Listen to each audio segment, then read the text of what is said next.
बच्चों हम पढ़ रहे हैं कक्षा 8 की गणित और आज हम शुरू करेंगे अध्याय 9 बीजीय व्यंजक एवं सर्व समीकरण। बच्चों बीजीय व्यंजक हम अध्याय 2 एक चर वाले रैखिक समीकरण में भी पढ़ चुके हैं, तो आप सब बीजीय व्यंजक से भली भांति परिचित हैं। तो एक बार हम फटाफट से रिवाइज कर लेते हैं कि बीजीय व्यंजक होता क्या है। तो देखिए बीजीय व्यंजक, तो बीजीय व्यंजक चर और अचर भाग से मिलकर बना होता है। कैसे, देखिए उदाहरण से समझते हैं। तो व्यंजकों का निर्माण चरों और अचरों की सहायता से होता है। देखिए x + 3, यहाँ पे 2 भाग है, x चर भाग हो गया इसका, 3 ये इसका अचर भाग हो गया। दूसरा व्यंजक दिया है 2y - 5, तो यहाँ 2 अचर है, y चर है, 5 अचर है। तो अचर और चरों की सहायता से बनता है व्यंजक। तो यहाँ पर आप चर के अलग अलग मान रखोगे तो इस व्यंजक के अलग अलग मान प्राप्त होंगे। जैसे यहाँ x + 3 एक व्यंजक है, यहाँ पर जैसे जैसे x के मान आप चेंज करते रहेंगे व्यंजक का मान बदलता जाएगा। इसी प्रकार 7x ये भी एक व्यंजक है, सिर्फ ये हो अगर -9 तो ये भी एक व्यंजक है। क्लियर हुआ। तो व्यंजक किससे बनते हैं? चर और अचरों की सहायता से व्यंजकों का निर्माण होता है। जैसे यदि आपको किसी ने कह दिया कि कोई आयत है जिसकी लंबाई x है और चौड़ाई y है, तो यह भी एक व्यंजक है, यह भी एक व्यंजक है। अब आपको यदि आयत का क्षेत्रफल निकालना है तो आपको क्या करना पड़ेगा? लंबाई गुणा चौड़ाई, तो x गुणा y। अब आपको यदि बोल दिया जाए कि उसकी लंबाई 2 सेंटीमीटर बढ़ा दी गई, तो ये क्या हो जाएगा? x + 2 हो गया, और चौड़ाई 2 सेंटीमीटर घटा दी गई, तो ये हो गया y - 2। अब उसका क्षेत्रफल ज्ञात करना है तो आपको क्या करना होगा? इन दोनों का गुणा करना होगा। तो ये क्या हुआ? आपने व्यंजक का यूज़ लिया। क्लियर हुआ, समझ में आया व्यंजक किसे कहते हैं? तो व्यंजक आपने खुद बनाया यहाँ पर, और आपको क्या निकालना? आयत का क्षेत्रफल व्यंजकों की सहायता से आप निकाल सकेंगे। तो अब हम आगे बढ़ते हैं। आपको इस अध्याय में क्या पढ़ना है? देखिए पद, गुणनखंड एवं गुणांक। तो अब हम समझेंगे कि व्यंजकों के पद क्या होते हैं, गुणनखंड क्या होते हैं और गुणांक क्या होते हैं। तो देखिए समझते हैं इसको। अब देखिए कोई भी व्यंजक, जैसे ये एक व्यंजक लिया, ये एक व्यंजक है, इस व्यंजक में कितने पद हैं? तो व्यंजक पदों के योग से मिलकर बनता है। कैसे? ये एक पद, ये दूसरा पद और ये तीसरा पद। अब हम बोल रहे हैं पदों के योग से, तो यहाँ पर तो ये -7 है, तो इसका मतलब क्या हुआ? ये देखिए 7xy + 5y, इसको +-7 लिख सकते हैं। तो क्या हुआ? यहाँ पर ये एक पद हो गया, ये दूसरा पद हो गया, ये तीसरा पद हो गया। तो अलग अलग पदों को जोड़कर क्या बनता है? व्यंजक बनता है। अब कोई व्यंजक एक ऐसा हो सकता है जिसमें केवल एक पद हो, कोई ऐसा भी हो सकता है जिसमें 2 पद हो, कोई ऐसा भी हो सकता है जिसमें 3 पद हो। तो क्लियर हुआ? क्या लिखा है? पदों को जोड़कर व्यंजक बनाया जाता है। उदाहरण दिया है, ये एक व्यंजक है जिसमें ये क्या हो जाएगा? ये तो हो गया पहला पद और ये हो गया इसका दूसरा पद। क्लियर? आगे देखिए, पद स्वयं भी गुणनखंडों के गुणनफल के रूप में लिखे जा सकते हैं। कैसे? देखिए ये एक पद हो गया, ये दूसरा पद हो गया और ये इसका तीसरा पद हो गया।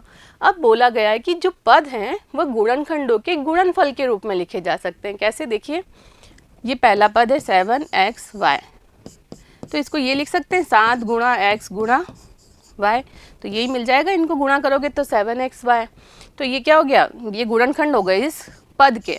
7xy ये पहला पद है, इसके गुणनखंड के रूप में लिखा है, तो क्या हो गया? 1 2 3 गुणनखंडों के गुणनफल के रूप में लिख सकते हैं। तो ये पहला गुणनखंड, ये दूसरा गुणनखंड, ये तीसरा गुणनखंड। इसी प्रकार ये 5y दूसरा पद है, इसको भी गुणनखंडों के रूप में लिखना है, तो 5 गुणा y, 2 गुणनखंड हो गए इसके। तो क्या लिखा है यहाँ पर? देखिए पद स्वयं भी गुणनखंडों के गुणनफल के रूप में लिखे जा सकते हैं। क्लियर हुआ? तो देखिए ये उदाहरण, ये पहला पद इसका क्या है? 4x, तो क्या लिख दिया? 4 गुणा x, तो ये पहला गुणनखंड हो गया और ये दूसरा गुणनखंड हो गया। क्लियर हुआ? अब तीसरा आपको समझना है, ये पद समझ लिया, गुणनखंड समझ लिया, अब हम समझेंगे गुणांक। तो यहाँ देखिए ये पद था 7xy, उसको गुणनखंडों के रूप में लिखा, तो ऐसा गुणनखंड जो संख्यात्मक हो, तो जो संख्यात्मक गुणनखंड होता है वह इसका क्या कहलाता है? संख्यात्मक गुणांक या गुणांक कहलाता है। तो देखिए इसकी परिभाषा, किसी पद का संख्यात्मक गुणनखंड उसका संख्यात्मक गुणांक या गुणांक कहलाता है। तो देखिए पद 7xy का गुणांक 7 है, पद -5x का गुणांक -5 है। अब देखिए कोई और उदाहरण लेके 9xy + 4y² + 7y + 7। तो इसमें जो ये संख्यात्मक गुणनखंड है वह क्या कहलाता है? गुणांक। यहाँ पर 4 गुणांक होगा, यहाँ पे 7 गुणांक होगा। क्लियर हुआ? समझ में आया गुणांक क्या है? गुणांक या संख्यात्मक गुणांक एक ही बात है। क्लियर? चलते हैं अगले टॉपिक पे। अगला टॉपिक है एकपदी, द्विपद, त्रिपद एवं बहुपद। तो अभी हमने समझा कि कोई भी व्यंजक है वह कब एक पद का भी हो सकता है, 2 पद का भी हो सकता है, 3 पद का भी हो सकता है। तो जो एक पद वाला व्यंजक है वह एक पदी कहलाएगा। कैसे? देखिए इसमें केवल एक ही पद है तो ये क्या है? एक पदी। ये देखिए इसके अलग अलग एग्जाम्पल, इसमें भी एक पद है, इसमें भी एक पद है, इसमें भी एक पद है और -9 में भी एक ही पद है। तो ये सब किसके एग्जाम्पल है? एक पदी के। तो एक पदी नाम से ही पता है ऐसा व्यंजक जिसमें केवल एक पद होगा। द्विपदी या द्विपद जिसके अंदर 2 पद होंगे। उसके उदाहरण देखिए 4x + 5, ये 2 पद हो गए, यहाँ पर भी ये 2 पद हो गए, यहाँ पर भी 2 पद है, यहाँ भी 2 पद हैं। तो ऐसा व्यंजक जिसमें 2 पद हो द्विपद या द्विपदी कहलाता है। क्लियर? त्रिपद, तो नाम से ही पता चल रहा है कितने पद होंगे? 3। तो देखिए उदाहरण a + b + c 3 पद है, यहाँ पर भी 3 पद है, यहाँ पर भी 3 पद है। तो ये किसके एग्जाम्पल्स हैं? त्रिपद के। अब आता है बहुपद। ये बहुपद तो व्यापक रूप से अभी हमने पढ़ा एक पद, द्विपद, त्रिपद, तो इन सभी को व्यापक रूप से क्या कह सकते हैं? बहुपद। तो अगर 4 पद वाला होगा तो उसको वो भी क्या कहलाएगा? बहुपद। एक पद वाले को भी क्या कह सकते हैं? बहुपद। तो ये जो अभी हमने पढ़े एक पद, द्विपद, त्रिपद, ये सभी क्या हैं? बहुपद। तो व्यापक रूप से इनको क्या नाम दे दिया गया है? बहुपद। तो एक अथवा अधिक पदों वाला व्यंजक जिसके गुणांक शून्येतर हो, मतलब शून्य गुणांक। अगर मैंने ये लिखा xy और इसका गुणांक लिख दिया 0, तो ये तो पूरा 0 ही हो गया। तो गुणांक कैसे होने चाहिए? शून्येतर होने चाहिए और जिसके चरों की घात ऋणोत्तर हो।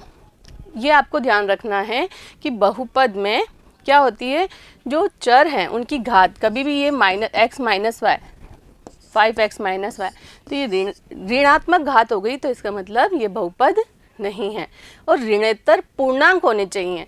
यदि ये आ गया 5x की पावर -3/2, ये माइनस भी है, माइनस की वजह से भी ये एक बहुपद नहीं है। अगर माइनस नहीं होके +3/2 होता तो भी ये एक बहुपद नहीं होता, क्योंकि घातें कैसी होनी चाहिए? धनात्मक पूर्णांक। क्लियर? समझ में आया? तो आपको ये बहुपद का मतलब व्यापक रूप से इन सबको क्या बोल देते हैं? बहुपद। तो एक पद वाले को भी आप बहुपद बोल सकते हैं, द्विपद को भी बहुपद बोल सकते हैं। क्लियर? तो उदाहरण, इसमें 4 पद हैं तो ये क्या है? बहुपद। इसमें 1 पद है, ये भी क्या है? बहुपद। इसमें 2 पद हैं तो ये भी क्या है? एक बहुपद है। चलते हैं अगले टॉपिक पे।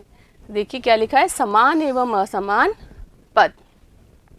अब समान पद किसे कहेंगे और असमान पद किसे कहेंगे? तो ऐसे पद जिसमें चर समान हो। कैसे? देखिए 5x + 7y + 7x + 2xy, ये आपको कोई बहुपद दिया गया है।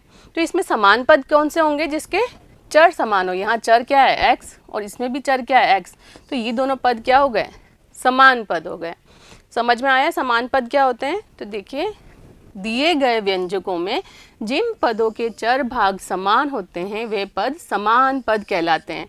कौन से भाग समान होने चाहिए? चर भाग समान होने चाहिए। देखिए उदाहरण, ये आपको 1 2 3 4 5 6 ये 7 व्यंजक लिखे गए हैं। इसमें आपको बताना है समान पद कौन से हैं। तो देखिए जिसमें ये जैसे यहाँ पर x है चर भाग, इसमें भी चर भाग x है, इसमें भी चर भाग x है, तो ये सब क्या कहलाएंगे? समान पद। यहाँ पर x² है, यहाँ पर x² है, तो ये क्या कहलाएंगे? समान पद। यहाँ पर xy है, यहाँ xy है, तो ये भी क्या कहलाएंगे? समान पद। तो चर भाग होने चाहिए समान।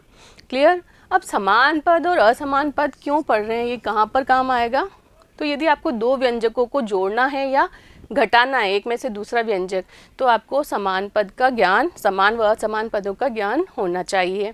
अब जैसे यहाँ पर ये कोई व्यंजक दिया गया है, तो यहाँ 5x + 7x समान पद हैं, तो ये आपस में जुड़ सकते हैं।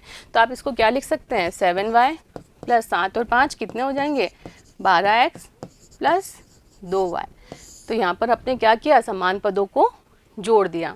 तो इसका आप देखिए यूज़ कैसे लेंगे, बीजीय व्यंजकों का योग एवं व्यवकलन। उदाहरण से समझते हैं। ये एक उदाहरण है, इसमें आपको ये जोड़ना है, 9x - 10 को जोड़ना है। तो अभी हमने पढ़ा समान पद, तो आपको क्या करना है, समान पद के नीचे समान पद लिख देना है। कैसे, देखिए पहला जो दिया है आपको व्यंजक वह लिख दिया। इस व्यंजक को जोड़ना है तो इसमें दो पद हैं, एक 9x है और एक 10 है। तो 9x का समान पद यहाँ पर कौन सा है, -4x। तो x वाले के नीचे आपने x वाला लिख दिया, तो -4x के नीचे लिख दिया आपने 9x।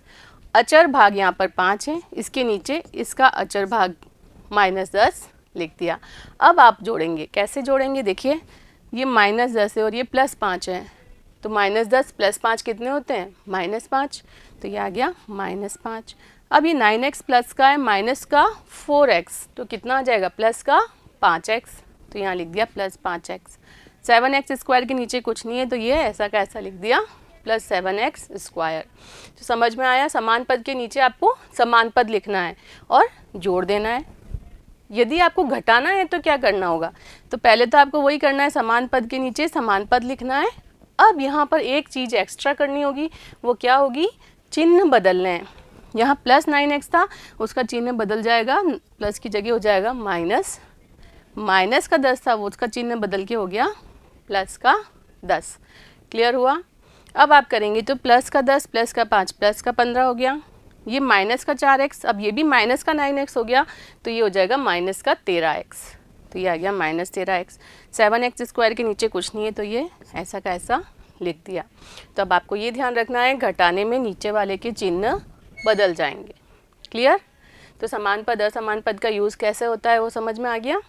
चलते हैं अगला टॉपिक। अगला टॉपिक है बीजीय व्यंजकों का गुणन। इसमें पहला है एक पदी का एक पदी से गुणा। तो ये कैसे गुणा करते हैं, जो अभी हमने एग्जाम्पल लिया था आयत का क्षेत्रफल, तो कैसे निकाला था आपने, लंबाई गुणा चौड़ाई।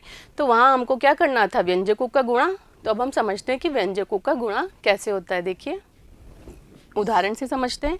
ये एक व्यंजक एक पदी है, ये भी एक पदी है, इन दोनों का आपस में गुणा करना है। तो क्या हो जाएगा, इसके गुणनखंड क्या है, 3 × y। तो क्या लिख दिया, x × 3 × y। अब ये सिंपल गुणा हो जाएगा, तो 3xy। क्लियर हुआ। ऐसे ही दूसरा एग्जाम्पल देखिए इसका, 5x, ये एक पदी, ये दूसरा एक पदी 4x²। तो इसके संख्यात्मक भाग का गुणा कर दो, 5 × 4 20 हो जाता है।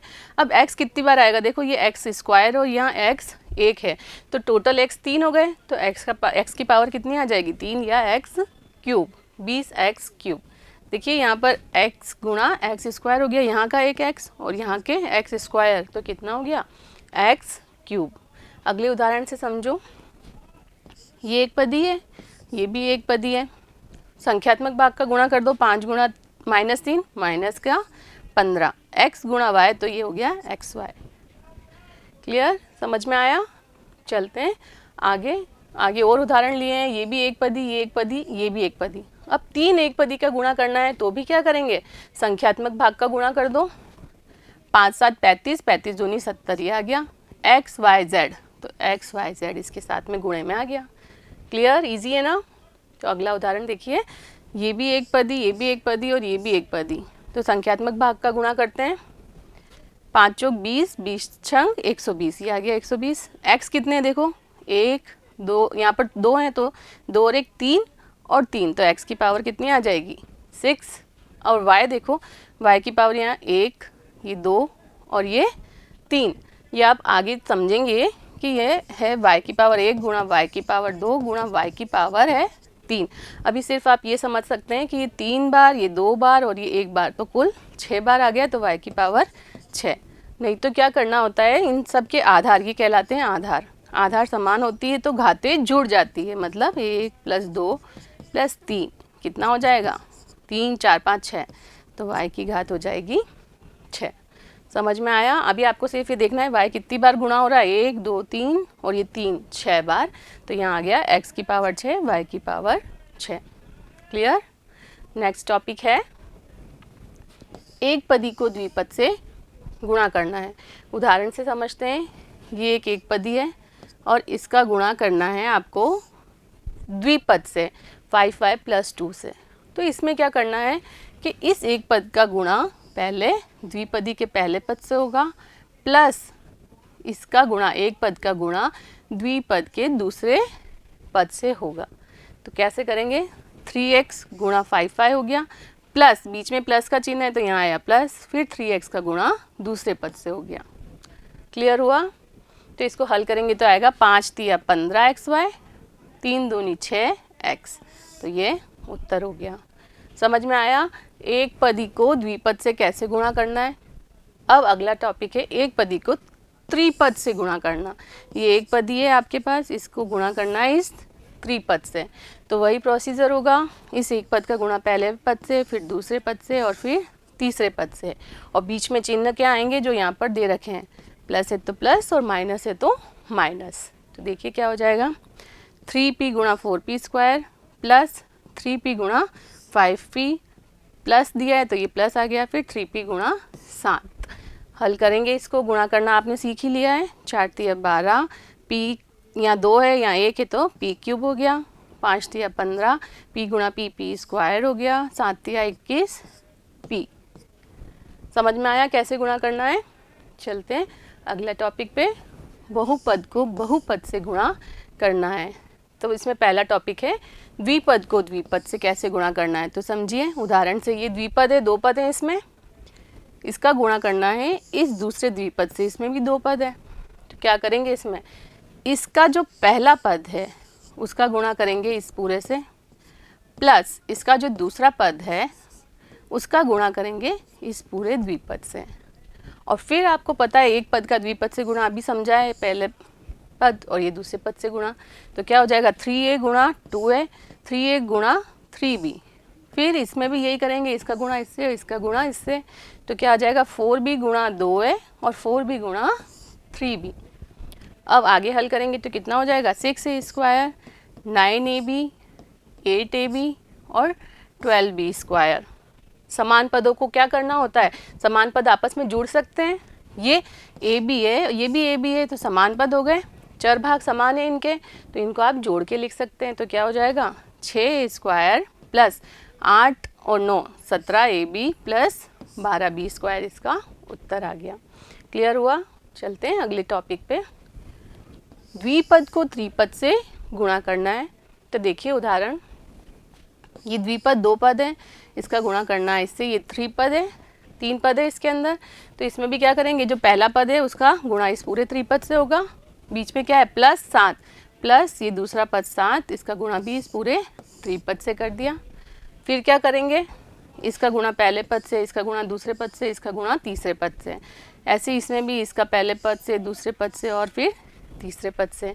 तो देखिए a गुणा a² हो गया, a गुणा 3 हो गया, a गुणा 5 हो गया, 7 गुणा a² हो गया और 7 गुणा 3 है और फिर 7 गुणा 5। हल करते हैं इसको। तो a गुणा a² a³ हो गया, 3 a 2 बार आ गया, 3a² हो गया, 5 है ये लिख दिया 5 है, 7 गुणा a² तो ये हो गया 7a², 7 गुणा 3 है 7 या 21 है और 7 5 35 प्लस 35। आगे देखिए ये हो गया a³। समान पद कौन से हैं, ये a², ये भी a², तो 7 और 3 10a² हो गया। और समान पद देखिए ये 21a और ये 5 है, तो ये हो गया 26 है और प्लस 35। तो ये इसका उत्तर आ गया। समझ में आया ये कैसे गुणा किया है? तो आगे देखिए उदाहरण नंबर पहला। तो अभी तक हमने क्या समझ लिया है, व्यंजकों का योग, व्यवकलन और गुणा। तो इस पे आधारित 9.1 आज हम हल करेंगे। तो उसके उदाहरण पहले हम हल करते हैं। देखिए उदाहरण 1 क्या दिया गया है, 7xy plus 5yz minus 3zx, 4yz plus 9zx minus 4y minus 3xz plus 5x minus 2xy का योग करना है। तीन व्यंजक दिए गए हैं, इनको जोड़ना है। देखिए कैसे जोड़ेंगे, हल करते हैं। पहला क्या है, 7xy plus 5yz minus 3zx। दूसरे में क्या दिखा है, 4yz। अब ये yz तो ये लिखा, तो yz समान पदों को एक के नीचे एक लिखना है, तो 4yz कहाँ लिखेंगे अपन, yz वाले के नीचे। आगे क्या है, प्लस 9zx, ये 9zx plus 9zx minus 4y। अब y का तो यहाँ पर कोई स्तंभ ही नहीं है या कॉलम ही नहीं है, तो यहाँ लिख दिया माइनस 4y। तीसरा व्यंजक क्या है, माइनस 3xz। अब देखिए xz या zx एक ही बात होती है, कैसे, अब 2 गुणा 4 लिखेंगे या 4 गुणा 2 आएगा तो उत्तर 8 ही। तो गुणे में क्रम विनिमयता का पालन होता है, xz या zx एक ही बात है।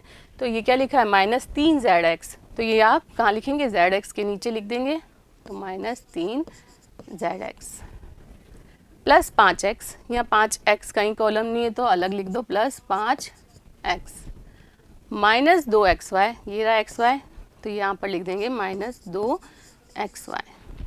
समझ में आया।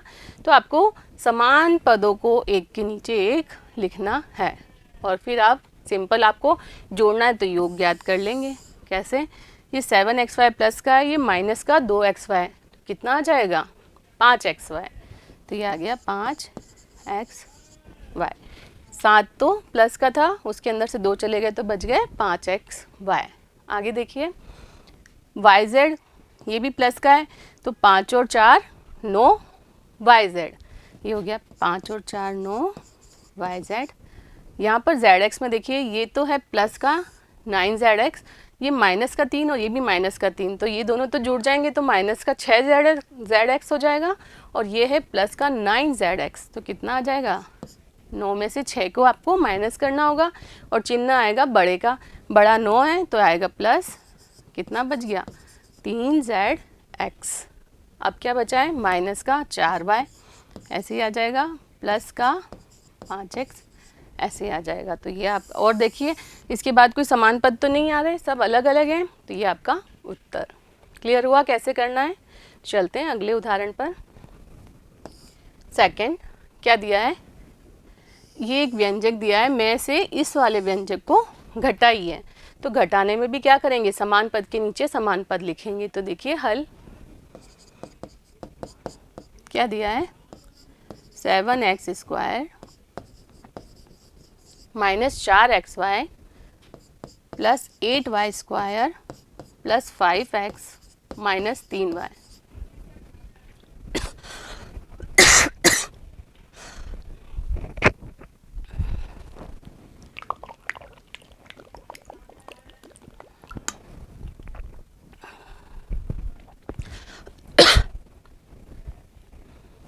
इसमें से घटाना है ये वाला व्यंजक। तो देखिए 5x², यहाँ लिखेंगे x² के नीचे। अगला पद क्या है, माइनस 4y², तो y² यहाँ पर है, ये आएगा यहाँ पर 4y²। क्लियर। आगे है 6y, y का कहाँ है, ये रहा, तो ये आ जाएगा प्लस 6y माइनस 3, अचर पद है, यहाँ पर अचर पद नहीं है तो यहाँ पीछे लिख देंगे माइनस 3। यहाँ कोई चिन्ह नहीं है, मतलब प्लस है। अब घटाने में क्या करना था, जो नीचे लिखा है उन सब के चिन्ह बदल जाते हैं। तो देखिए ये माइनस है तो ये कितना हो जाएगा, प्लस, ये माइनस है तो ये भी हो जाएगा प्लस, ये प्लस है तो ये हो गया माइनस, ये माइनस है तो ये हो गया प्लस। क्लियर। अब आपको जैसे जोड़ते हैं वैसे जोड़ेंगे। तो देखिए क्या हो जाएगा, 7 और ये हो गया माइनस का 5x², तो कितना आ जाएगा, 2x²। बड़े वाला चिन्ह आता है, बड़ा यहाँ पर 7 है, इसका चिन्ह प्लस है, तो उत्तर आएगा 2x² माइनस 4xy के नीचे कुछ नहीं है तो ये ऐसे ही आ जाएगा माइनस 4xy। आगे चलते हैं, प्लस 8y² प्लस 4y², तो ये जुड़ जाएंगे, 8 और 4 12y²। क्लियर। प्लस 5x, ये ऐसे ही आ जाएगा यहाँ पर, माइनस 3y माइनस 6y, तो ये जुड़ जाएंगे माइनस 9y। 6 और 3 9 होते हैं, चिन्ह दोनों माइनस के हैं तो चिन्ह आएगा माइनस का 9y। यहाँ पर हो गया ये प्लस का 3। क्लियर? देख ली कोई समान पद है यहाँ पर नहीं है, तो इसका मतलब यही हमारा उत्तर होगा। क्लियर हुआ कैसे जोड़ना है घटाना है? तो अब इस पर आधारित हम प्रश्नावली हल करते हैं। तो प्रश्नावली 9.1 सवाल नंबर पहला, देखिए क्या दिया गया है। निम्नलिखित व्यंजकों में से प्रत्येक के पदों एवं गुणांकों को पहचानिए। ये आपको कुछ व्यंजक दिए गए हैं, इसमें बताना है कौन से तो पद हैं और उन पदों के गुणांक क्या है। तो हल करते हैं पहला प्रश्न। देखिए पद कौन से हैं? एक पद तो ये हो गया पहला पद, और दूसरा पद क्या हो गया -3zy। क्या लिखा था? व्यंजक क्या होते हैं? पदों के योग के रूप में लिख सकते हैं। तो इसको क्या लिख सकते हैं आप? 5xyz² plus -3zy। तो ये पहला पद और ये दूसरा पद, पदों के योग के रूप में लिखना है। तो ये तो पहला पद है और ये माइनस के साथ में आएगा 3zy। क्लियर हुआ? और उसके गुणांक पहचानने हैं आपको। तो ये गुणांक कौन कौन से हो जाएंगे? देखिए इसका गुणांक संख्यात्मक गुणनखंड, तो ये संख्यात्मक गुणनखंड, यहाँ संख्यात्मक गुणनखंड कितना है -3, तो ये हो गए गुणांक। क्लियर हो रहा है? तो यहाँ पर कितने पद है? देखिए पहला दूसरा तीसरा पद, तो कौन कौन से हो गए पद? तो एक x और x², और गुणांक इसका तो एक ही यही अचर ही पद है, तो यही इसका गुणांक हो गया। यहाँ पे गुणा किसका है? किसी का नहीं, मतलब एक का है। यहाँ भी किसी का नहीं, मतलब एक का गुणा है। तो इन सब के गुणांक कितने हैं? 1 1 1। क्लियर? अब आपको इसमें पहचानना है कितने पद हैं। देखिए ये पहला पद, ये दूसरा पद और ये तीसरा पद। तो कौन कौन से पद हुए? 4x² y²। अब ये माइनस सहित लिखना होगा, -4x² y² z²। माइनस सहित क्यों लिखना होगा समझ में आ गया? क्योंकि आप इसको क्या लिख सकते हैं? Plus -4x² y² z²। पदों के योग के रूप में लिखा जा सकता है व्यंजक को, इसलिए आपने लिखा है यहाँ पर प्लस -4x² y² z²। तो ये पहला पद ये हुआ पूरा, दूसरा पद माइनस सहित। क्लियर? तीसरा पद कौन सा है यहाँ पे? z²। अब गुणांक लिखने हैं तो यहाँ तो 4, यहाँ पर गुणांक कितना है? -4, यहाँ कुछ नहीं है, मतलब गुणांक कितना है? 1। क्लियर? दूसरा आगे वाले प्रश्न देखिए 1 2 3 4, तो पद तो कितने हो गए? 4। कौन कौन से? 3 -pq QR और -rp। क्लियर? माइनस सहित लिखोगे। और इसके गुणांक यहाँ पर तो यही गुणांक है, यहाँ -1 गुणांक होगा, यहाँ कुछ नहीं है, मतलब -1, तो ये -1, यहाँ कुछ नहीं है तो 1, और यहाँ -1 गुणांक होगा rp का। ये क्लियर हो रहा है? -rp है तो इसको लिख सकते हैं -1 गुणा r गुणा p, तो ये आ जाएगा -rp। तो इसलिए इसका गुणांक पूछा जाए तो कितना है? -1, ये वाला। क्लियर? चलते हैं अगले प्रश्न पर। अब देखिए यहाँ पर क्या है? x, ये पहले पद लिख देते हैं। पद कौन कौन से हो गए? x/2 y/2 और ये -xy। अब गुणांक कौन कौन से हो जाएंगे इसमें? देखिए x का गुणा 1/2 से करेंगे तो ये आ रहा है ना x/2, तो इसका मतलब इसका गुणांक कितना है? 1/2। तो यहाँ पर गुणांक कितने आ जाएंगे? 1/2। इसका गुणांक भी 1/2 और इसका गुणांक -1। ये क्या लिखे जा रहे हैं यहाँ पर? गुणांक, और यहाँ लिख रहे हैं हम पद। क्लियर हो रहा है? यहाँ इसका गुणांक 1/2 कैसे आया, समझ में आया? तो यहाँ सेम ऐसे ही यहाँ पर भी गुणांक है 1/2। यहाँ पर -xy लिखा है, मतलब -1 गुणा x गुणा y, तो -1 इसका गुणांक हो गया। लास्ट देखिए क्या है, इसमें कितने पद है? पहला दूसरा तीसरा, तो कौन कौन से पद है? -3 है, -0.6 AB और 0.5B, ये 3 पद हो गए। गुणांक बताइए। तो ए के साथ गुणा किसका है? 0.3 का। यहाँ -0.6 का गुणा है AB के साथ, और B के साथ किसका गुणा है? 0.5। तो जो संख्यात्मक गुणनखंड होता है वही गुणांक कहलाता है। तो जो संख्यात्मक भाग है इसमें -0.6, इसलिए यहाँ -0.6 इसका गुणांक हो गया। तो ये समझ में आए प्रश्न नंबर 1। तो चलते हैं अगले प्रश्न पर, प्रश्न संख्या 2। देखिए क्या दिया है, बहुपदों को एकपदी, द्विपद और त्रिपद के रूप में वर्गीकृत कीजिए। कौन सा बहुपद इन तीनों श्रेणियों में से किसी में भी नहीं है, ये आपको बताना है। तो ये तो आप समझ सकते हैं, एक पदी मतलब जिसमें कितना पद होगा, एक पद। द्विपद मतलब दो पदों वाला व्यंजक। त्रिपद मतलब तीन पदों वाला व्यंजक त्रिपद कहलाता है। तो आपको वर्गीकृत करना है। तो यहाँ पर हल देखिए, एक पद, तो एक पद वाला कौन कौन सा है, एक पदी कौन सा है वो आप छाट के लिख दीजिए। एक पदी यहाँ पर तो दो पद है, तो एक द्विपदी भी लिख दो, द्विपद। ये द्विपद में आएगा x प्लस वाई। ये एक ही पद है, यहाँ पर 1000 लिखा है सिर्फ, तो ये कहाँ पर आ जाएगा, एक पदी में आ जाएगा 1000। 1 2 3 4, चार पदी है, चार पद में नहीं पूछा है, तो ये किस में आएगा, बहुपद है ये, जो इन तीनों में नहीं आ रहा, एक पद, द्विपद, त्रिपद। तो आपको ऐसे भी छाटने हैं जो इनमें नहीं है। कौन सा बहुपद इन तीनों श्रेणियों में से किसी में भी नहीं आता। तो जो ये वाला बहुपद है या व्यंजक है वह इन तीनों में से किसी में भी नहीं आता। आगे चलते हैं। 7 + y + 5x कितने पद हैं, 1 2 3, तीन पद हैं। तो आप एक कॉलम और बनाएंगे त्रिपद का, तो त्रिपद में आ जाएगा ये वाला 7 + y + 5x। क्लियर। आगे देखिए, 1 2, दो पद हैं, तो ये कहाँ पर आ जाएगा, इसमें 2y - 3y²। इसमें कितने पद है देखिए, 1 2 3, तो ये आ जाएगा त्रिपद में। कौन सा है, 2y - 3y² और +4y³। ये किसका एग्जाम्पल है, त्रिपद का। अब देखिए अगला, 1 2 3, तीन पद है, फिर ये त्रिपद में लिखेंगे तो क्या लिखा है, 5x - 4y + 3xy। क्लियर। आगे देखिए, एक और ये दो, तो ये एग्जाम्पल है द्विपद का। तो क्या लिखा है, 4z - 15z²। आगे देखिए, 1 2 3 4, तो ये भी किसका एग्जाम्पल हो गया, जो इन तीनों श्रेणियों में नहीं आता। चार पद हो गए, चार पद वाला नहीं है, एक पद, द्विपद, त्रिपद ही बताने हैं आपको।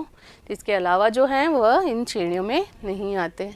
आगे देखिए, PQR एक पदी है, तो यहाँ पर आ जाएगा PQR। आगे देखिए, ये दो ही पद हैं, तो ये द्विपद में आएगा, P² + PQ²। आगे यहाँ भी दो पद हैं, 2P + 2Q, ये भी द्विपद में आएगा।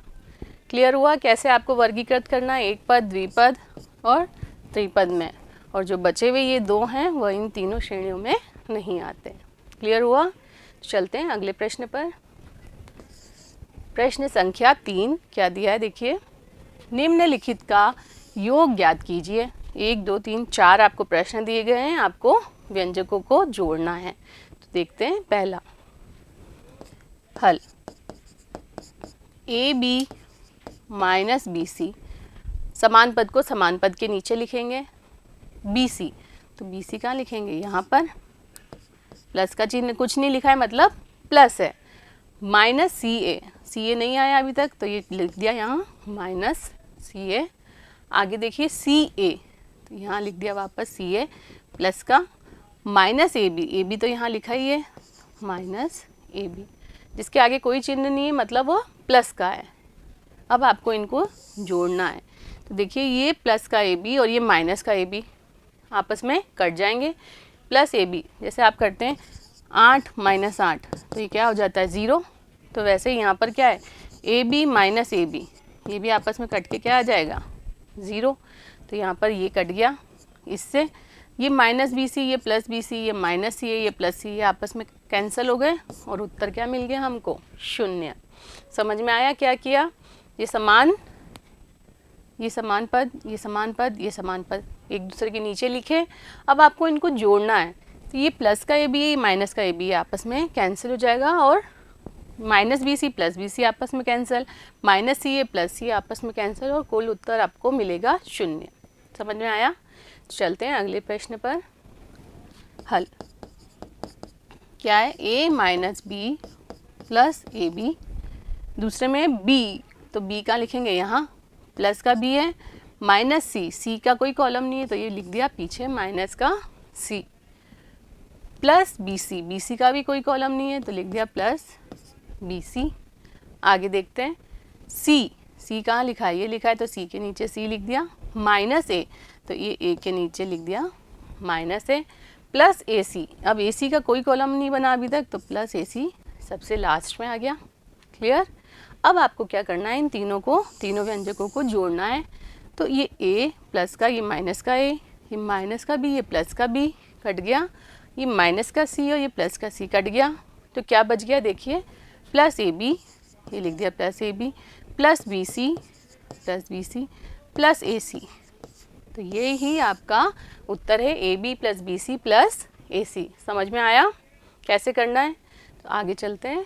थर्ड क्या लिखा है, हल 2p² q² minus 3pq plus 4, इसमें क्या ऐड करना है 5, अचर पद कहाँ लिखेंगे यहाँ, प्लस 7pq, तो pq के नीचे आ गया 7pq, यहाँ कोई चिन्ह नहीं है मतलब प्लस का है, माइनस 3p² q² जोड़ना है तो जोड़ते हैं। ये देखिए 2 और ये है -3, तो 3 बड़ा है उसका चिन्ह ऋणात्मक है तो ये आएगा उत्तर माइनस का p² q² प्लस का 7 माइनस का 3 तो ये आ गया प्लस का 4 pq, 5 और 4 9, तो ये आपका उत्तर। समझ में आया? तो अगला प्रश्न है, हल करते हैं। l² प्लस m² लिखा है, आगे है m², तो m² के नीचे m² लिख दिया, प्लस n² तो यहाँ लिख दिया प्लस n², आगे है n², तो n² के नीचे n² लिख दिया, प्लस l², तो l² के नीचे लिखा l², ये भी चिन्ह प्लस का होगा, ये भी प्लस का है, जो कुछ नहीं लिखा है मतलब प्लस का है। और 2lm, देखो यहाँ 2lm है ही नहीं तो यहाँ पर पीछे लिखेंगे 2lm plus 2mn plus 2nl। अभी इसका कोई कॉलम नहीं था इसलिए ये सब पीछे आ गया। अब इन सबको आपको क्या करना है, कोई चिन्ह नहीं मतलब प्लस, इन सबको आपको जोड़ना है। देखिए यहाँ पर l² 2l² हो गया, m² 2m² हो गया, प्लस n² 2n² हो गया, प्लस 2lm प्लस 2mn और प्लस 2nl। इन सब में 2 आ रहा है तो आप चाहो तो इसको 2 को कॉमन लेके भी लिख सकते हैं, l² plus m² plus n² plus lm plus mn और प्लस nn, तो आपका उत्तर हो जाएगा ये। समझ में आया? क्लियर हुआ? चलते अगले प्रश्न पर। चौथा प्रश्न क्या दिया गया है देखिए, 12a minus 9ab plus 5b minus 3 में से ये आपको माइनस करना है। तो देखिए हल क्या दिया है, 12a minus 9ab plus 5b minus 3, इसमें से घटाना क्या है, जिसको घटाना है वो नीचे लिखेंगे, तो 4 है, ए के नीचे ए लिख दिया, माइनस 7ab, ए बी वाले के नीचे ए बी वाला लिखा, प्लस 3b, बी वाले के नीचे बी वाला, और प्लस 12 अचर पद के नीचे अचर पद। घटाने में आपको एक चीज़ एक्स्ट्रा करनी होती है, नीचे वालों के चिन्ह बदलने होते हैं। तो यहाँ कुछ नहीं है मतलब प्लस, तो ये हो गया माइनस, ये माइनस तो ये हो गया प्लस, ये प्लस तो ये हो गया माइनस, और ये प्लस है तो ये भी हो गया माइनस। क्लियर? समझ में आया? तो हल करिए। ये 12 में से 4 गए तो कितने बच जाएंगे, 8 है, ये प्लस का 7 है, ये माइनस का 9 है, तो क्या हो जाएगा माइनस का 2ab। अब देखिए 5b प्लस का है और माइनस का 3b, तो कितना बच जाएगा 2b। आगे देखते हैं, -3 माइनस 12 तो कितना हो जाएगा, जुड़ जाएगा, 12 और 3 15 पर चिन्ह आएगा माइनस का, तो ये आपका उत्तर प्राप्त हुआ, 8a minus 2ab plus 2b minus 15। Clear? चलते हैं अगले प्रश्न पर। हल 5xy minus 2yz minus 2zx plus 10xyz में से क्या घटाना है, 3xy, एक्स वाई कहाँ है, ये रहा, तो 3xy कुछ नहीं है मतलब प्लस का है, प्लस 5yz, प्लस 5yz के नीचे yz लिख दिया, माइनस 7zx, zx के नीचे zx वाला लिख दिया। अब आपको इनको घटाना है तो क्या करेंगे आप, चिन्ह बदलेंगे, प्लस माइनस हो गया, प्लस माइनस हो गया, माइनस हो गया प्लस। क्लियर। अब देखते हैं क्या है, 5 और ये है माइनस का 3 तो ये आ गया 2xy, माइनस का 2yz माइनस का 5yz तो ये हो गया, जुड़ जाएगा 5 और 2 7yz हो गया। अब देखिए आगे माइनस 2zx और प्लस 7zx तो क्या हो जाएगा, ये 7 बड़ा है पॉजिटिव है तो चिन्ह आएगा प्लस का और घटाना पड़ेगा क्योंकि ये माइनस है और ये वाला प्लस है तो ये हो जाएगा प्लस 5zx और क्या बचा है 10xy z, ये ऐसे ही लिख देंगे। तो ये आपका उत्तर हो गया 2xy minus 7zy plus 5zx plus 10xyz, ये उत्तर प्राप्त हुआ। क्लियर। तो चलते हैं अगले प्रश्न पर। सी पार्ट क्या दिया है देखिए, हल 18 minus 3p minus 11q plus 5pq minus 2pq square plus 5p square q। Clear. इसमें से क्या घटाना है, 4p स्क्वायर q। अब देखिए p स्क्वायर q ये लास्ट वाला है तो इसके नीचे लिख दिया 4p स्क्वायर q, प्लस का होगा ये भी, माइनस 3pq, ये रहा pq, minus 3pq plus 5pq square, ये रहा pq स्क्वायर तो इसके नीचे लिख दिया plus 5pq square minus 8p, ये रहा p, minus 8p plus 7q, यहाँ लिख दिया प्लस 7q, ये है 7q माइनस 10, ये अचर भाग ये रहा माइनस का 10। अब घटाने में क्या होगा, चिन्ह बदलने हैं आपको तो बदलते हैं चिन्ह, ये हो गया प्लस, ये हो गया प्लस, ये हो गया माइनस, ये हो गया प्लस, ये हो गया माइनस, ये हो गया माइनस। क्लियर। अब चलते हैं एक एक करके हल करते हैं। 18 और 10 जुड़ जाएंगे, ये हो गया 28, ये माइनस का है ये प्लस का है और चिन्ह आएगा प्लस का, 8 बड़ा है इसलिए 8 में से 3 गए तो बच गए 5p। आगे देखिए 11 है और ये 7 है और दोनों के चिन्ह समान है तो जुड़ जाएंगे, 11 और 7 18 तो माइनस के 18q हो गया। आगे देखते हैं, ये भी चिन्ह समान हो गए तो जुड़ जाएंगे, 5 और 3 8 हो गए, 8 क्या तो 8pq। आगे चलते हैं, इन दोनों के चिन्ह भी समान हो गए, 5 और 2 7 पर चिन्ह आएगा माइनस का 7pq स्क्वायर। क्लियर। आगे देखिए ये प्लस का 5 है और ये माइनस का 4 है तो उत्तर तो आएगा प्लस का p स्क्वायर q, 5 माइनस 4 तो 1 बचा p स्क्वायर q, तो 1 लिखने की ज़रूरत नहीं है तो डायरेक्ट लिख दिया p स्क्वायर q। समझ में आया। तो ये आपका उत्तर प्राप्त हुआ। कुछ समान पद है नहीं है तो यही आपका उत्तर प्राप्त हुआ। उम्मीद करती हूँ ये सभी प्रश्न आपको अच्छे से समझ में आए होंगे। अगले वीडियो में मिलते हैं आगे की प्रश्नावली के साथ, तब तक जुड़े रहिए। धन्यवाद।